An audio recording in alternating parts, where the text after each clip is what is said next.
Ok, pessoal, se você quiser aí informações sobre as eleições em Teresópolis, na nossa edição online do jornal, você liga 2742-9977. 2742-9977. Você vai saber tudo sobre as eleições em Teresópolis. Alexandre, teve uma diferença aí de quase 6 milhões de votos entre o Lula e o Bolsonaro. Tá? O que os dois candidatos vão ter que fazer agora? O Lula para segurar esses 6 milhões de votos e o Bolsonaro para fazer mais de 6 milhões de votos e o Lula não fazer nenhum. Quer dizer, nenhum é força de expressão. Bom, olha, a leitura desse segundo turno agora é diferente, né? Totalmente É. diferente. Primeiro que sai de cena todos os candidatos ao Legislativo, né, e ao Senado. Então já diminui aquela questão de monte de propaganda. E eu entendo que se eles não... O Bolsonaro parece que já deu essa linha ontem na declaração dele de começar a querer demonstrar os números positivos do seu governo. Tende-se, né, eu acredito que, embora haja ainda uma certa acusação de um lado ou de outro, mas tende-se agora a gente ter mais uma demonstração de propostas do que de acusações, né? Assim eu espero, até porque o eleitor nesse momento, principalmente aqueles que não votarem em nenhum dos dois, vai buscar neles uma solução, uma proposta, o que eles pretendem fazer daqui para frente. Porque lembrar que a gente passou de 2 anos de pandemia, então não dá para avaliar também o governo da forma correta. A gente avalia os desastres que aconteceu dentro da pandemia, os erros e acertos, mas a gente, economicamente, falando em questões de políticas públicas, eu entendo que não dá para a gente fazer uma avaliação ainda muito correta.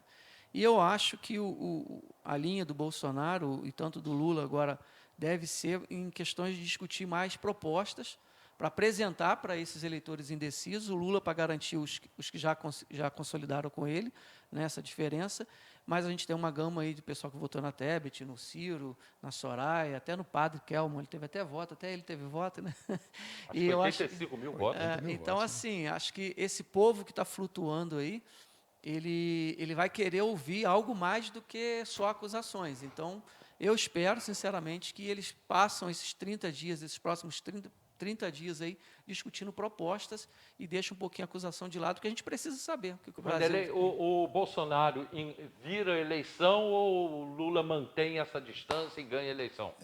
Na verdade, embora a eleição tenha sido muito polarizada, nem todos esses 48% ali do Lula e os 44% do Bolsonaro votaram nesses dois candidatos especificamente com o fígado.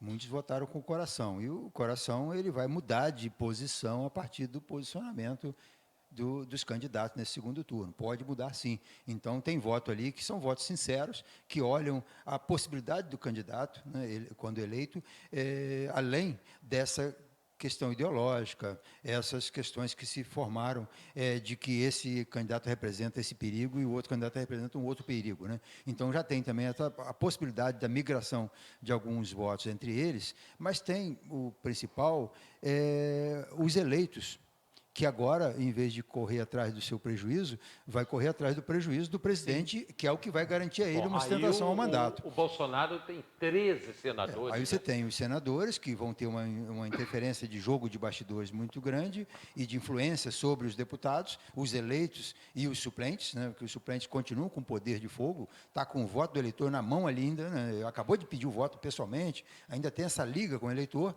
então você tem essa quantidade de políticos que estavam buscando a sua eleição, o seu resultado pessoal, e agora vão estar buscando o futuro deles, apoiando com mais vontade, com mais determinação, o candidato Lula ou Bolsonaro. Então, você tem realmente uma possibilidade de formar um novo conceito para esses, são 30 dias, dá para se fazer isso. E sem contar os governadores também, que vão se posicionar, os governadores eleitos vão ter uma influência muito grande, porque eles têm influência sobre os deputados e sobre essa fábrica de votos, né, que são as lideranças, que vão agora, por algum motivo, migrar, entendeu? É possível, sim, gente que votou em Lula votar em Bolsonaro ou o contrário. Vai depender de como essas regiões foram dominadas, né? Quem foram os vitoriosos nesses nichos de votos, né? Então, é um quadro novo. E porque as pessoas ficam muito preocupadas em quem vai votar o eleitor da Tebet e do Ciro, quando, na verdade, não faz tanta diferença isso, não. Esse eleitor ele tem cabeça própria, ele não vai votar porque a Tebet vai pedir para votar no Lula ou no Bolsonaro, isso não existe. Ele pensa por si, tanto que ele votou nesse candidato alternativo e não quis acompanhar o bando que foi para aquelas duas candidaturas principais. Ele pensa muito, é um eleitor muito difícil, ninguém é dono desse voto. O eleitor da Tebet, a Tebet não é dona dessa cabeça, muito menos do Ciro e do Dávila, desses outros candidatos. Talvez do padre Kelmo lá, o eleitor já tenha o que fazer com o voto. Mas os outros O padre não, né, cara? vai para o Porque é Bolsonaro. engraçado que é exatamente nessa linha que o Vanderlei colocou, que por isso que eu acho que esses eleitores que rejeitaram, na verdade, o Lula e o Bolsonaro, eles vão esperar dos dois. Vão rejeitar mais ou menos, né? Dependendo de como vai se Então posicionar eles o quadro. vão tentar ver a possibilidade de comportamento dos dois em relação a propostas para poder decidir quem é o menos pior. A verdade é essa. Eles vão olhar E nós temos uma qual é situação... o risco maior para a gente? O Bolsonaro ganhar, então eu vou votar no Lula. Qual é o risco maior? É o Lula vencer a eleição, então eu vou votar no Bolsonaro. Porque eles não vão ser induzidos pelos candidatos que eles votaram. Eu tiro até por mim, porque, por exemplo, eu votei em Bolsonaro como voto útil. Porque eu não quis votar no PT, achei que votar no PT é um retrocesso, e simplesmente votei no Bolsonaro para não ter essa questão, para não correr o risco de ser decidido em primeiro turno.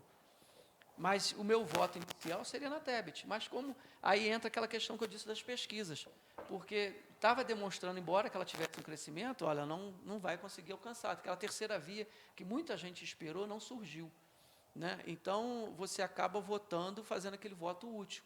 E essa segunda etapa agora, acho que muita gente vai seguir nesse sentido. Eu converso com muita gente que estava indeciso, conversei com muita gente que pensa mais ou menos como eu pensava, da gente ter uma terceira via, uma pessoa que tivesse mais discernimento, acho que uma postura de chefe de Estado, mas que tivesse também um comprometimento tanto com a parte econômica, mas também com a parte social, o que é mais difícil. E como não surgiu, aí entra aquela questão. O PT, eu particularmente não voto, pelas políticas públicas que o PT defende, o histórico do PT enquanto esteve no governo do país, e eu fiz a outra opção. O Romeu Zema, o Bolsonaro já vai em busca do Zema hoje, né?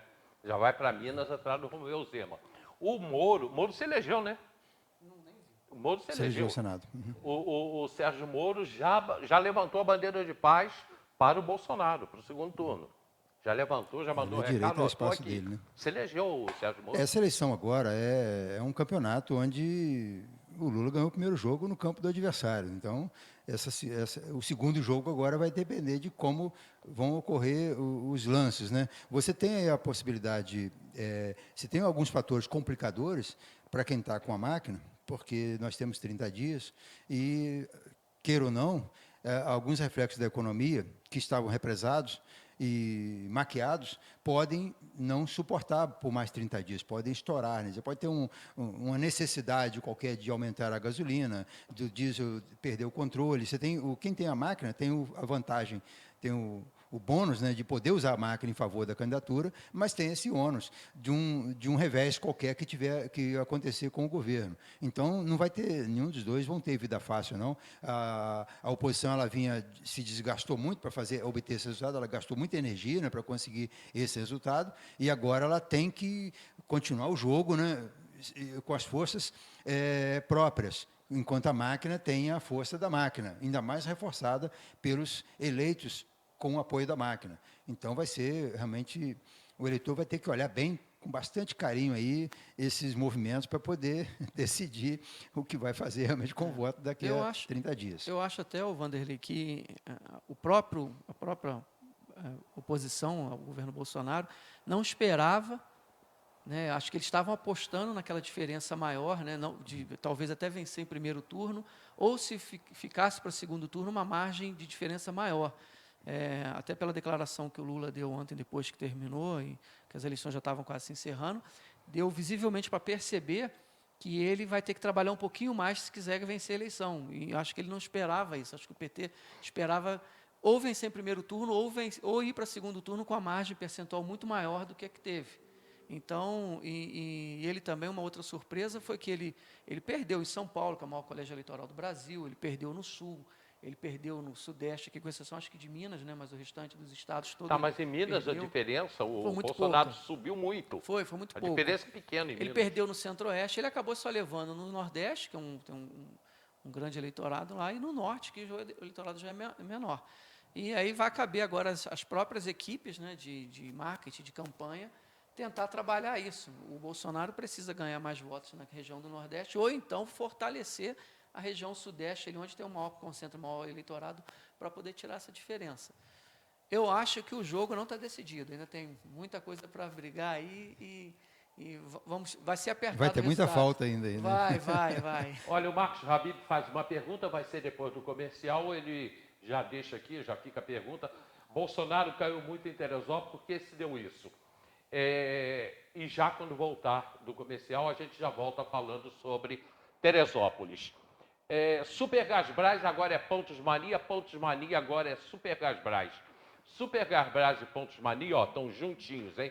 Você comprou o botijão de gás, você já vai pegando pontos você vai acumulando pontos e depois você vai ter um desconto legal na próxima compra, ok? Pontos Mania, Supergasbras, juntos, e a gente volta já.